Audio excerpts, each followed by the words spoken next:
Hi అండి అందరికీ. Welcome back to my channel. ఈరోజైతే ఆలూ పరాటా చేస్తున్నా. దాన్ని సింపుల్‌గా, ఈజీగా ఎలా చేయాలో చూద్దాం. ఫస్ట్ దానికోసం అయితే పొటాటోస్ ఒక 2 మీడియం సైజ్ అయితే తీసుకున్నాను నేనిక్కడ.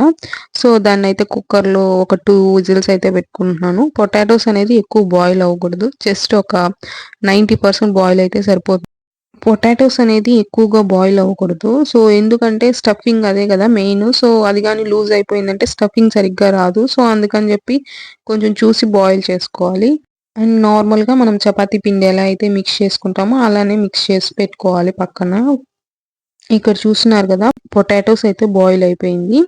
నేను దాన్ని ఇప్పుడు స్మాషర్‌తో స్మాష్ చేస్తున్నాను. తర్వాత నేను సన్నగా కట్ చేసుకున్న ఆనియన్ అండ్ పచ్చిమిర్చి, కొత్తిమీర అయితే యాడ్ చేస్తున్నాను. ఇంకొక విషయం ఏంటంటే, మీరు ఎప్పుడైతే పరాటాస్ చేయాలనుకుంటున్నారో అప్పుడు మాత్రమే ఆనియన్స్ ఇవన్నీ మిక్స్ చేసుకోండి. ఎందుకంటే ముందుగా మిక్స్ చేశారంటే అందులో నుంచి వాటర్ వచ్చి కన్సిస్టెన్సీ అనేది లూజ్‌గా అయిపోతది. అప్పుడు స్టఫింగ్ అనేది సరిగ్గా ఉండదు. ఇందులో అయితే సాల్ట్, చిల్లీ పౌడర్ అండ్ కొద్దిగా చాట్ మసాలా అయితే యాడ్ చేస్తున్నాను. సో, అంతా బాగా మిక్స్ అయ్యేలాగా మిక్స్ చేసుకొని, తర్వాత నార్మల్‌గా మనం చపాతీ సైజ్ కన్నా కొంచెం పెద్దగా రౌండ్ తీసుకోవాలి పిండనేది. నేనైతే పరోటాస్ చేయడం నేర్చుకునింది 2 ఇయర్స్ బ్యాకే ఢిల్లీకొచ్చినప్పుడు. అప్పుడు ఫస్ట్‌లో నేను బయటికెళ్ళినప్పుడు నార్మల్ షాప్స్‌లో ఎక్కడ చూసినా ఈ పరాటాస్ అనేది ఫేమస్సు. సో, అప్పుడు నాకంత తెలిసేది కాదు. సో, చెయ్యగా ఇప్పుడైతే కొంచెం చేస్తున్నాను. అండ్ స్టఫింగ్ అయితే బయట రాకుండా మంచిగా చేస్తున్నాను. అప్పుడైతే బయటకి స్టఫింగ్ వచ్చేసేది. కానీ తర్వాత అర్థమైంది. సో, మనం పెట్టే స్టఫింగు అన్నీ గూడా ఇంపార్టెంటే. కొంచెం రుద్దుకున్నాక తర్వాత మనము రెడీ చేసుకున్న స్టఫింగ్‌నయితే దాని లోపల పెట్టి మంచిగా దాన్నయితే కవర్ జేయాలి.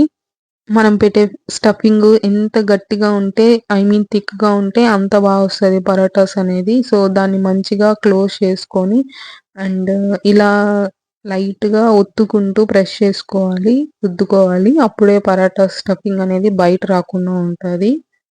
నాకైతే ఫస్ట్ అటెంప్ట్ పరాటాస్ అయితే సరిగ్గా రాలేదండి. తర్వాత చేయగా నేనే కొంచెం మంచిగా జేయడం అయితే అలవాటయిపోయింది. మెయిన్ దీనిదైతే ఫస్ట్ స్టఫింగే మెయిన్ ఇంపార్టెంట్.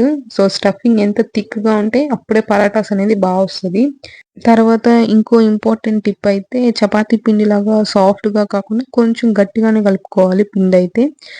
తర్వాత స్టఫింగ్ లోపల పెట్టి మంచిగా ఇలా రుద్దుకొని ఇక్కడ చపాతీ పెనం మీదయితే వేశాను. సో, వేసి ఫస్ట్ ఒక 2 మినిట్స్ సిమ్‌లో పెట్టుకోవాలి. అండ్ దాని తర్వాతయితే హై ఫ్లేమ్‌లో పెట్టుకొని నార్మల్ చపాతీస్ ఎలా అయితే కాల్చుకుంటామో అలానే కాల్చుకోవాలి. అండ్ ఇక్కడైతే మనం ఘీ యాడ్ చేసుకోవచ్చు, లేదా బటర్ యాడ్ చేసుకోవచ్చు, ఆయిల్ కూడా యాడ్ చేసుకోవచ్చు. ఏది యాడ్ చేసుకున్నా చాలా బావుంటది. అండ్ దీనికి బెస్ట్ కాంబినేషన్ మీకు అందరికి తెలిసే ఉంటది కదా! కర్డ్‌తో అయితే తింటారు దీన్ని చాలా వరకు. అండ్ నేనైతే ఇక్కడ పికిల్‌తోటి తింటున్నాను. పికిల్‌తో కూడా చాలా బావుంటది. ఒకసారి మీరు కూడా టేస్ట్ చేయండి. మీరెప్పుడైనా ఆలు పరాటాని టేస్ట్ చేశారా? టేస్ట్ చేసుంటే ఎక్కడ టేస్ట్ చేశారని కామెంట్ సెక్షన్‌లో కామెంట్ చేసి చెప్పేయండి. అదే విధంగా ఎప్పుడు గోధుమ పిండితో చపాతీ, పూరి కాకుండా ఇలా ఒకసారి పరాటాస్ చేసి చూడండి ఇంట్లో. మళ్ళీ మళ్ళీ పరాటాస్ అయితే చేసుకొని తింటారు. టేస్ట్ అయితే అంత బావుంటాయి. ఈ రెసిపీనైతే ట్రై చేయండి. చాలా బావుంటది. ఈ వీడియో మీకు నచ్చినట్లయితే లైక్ చేయండి, షేర్ చేయండి. అలానే నా ఛానెల్‌ని సబ్స్క్రైబ్ చేయడం మర్చిపోకండి. Thank you for watching this video. Bye.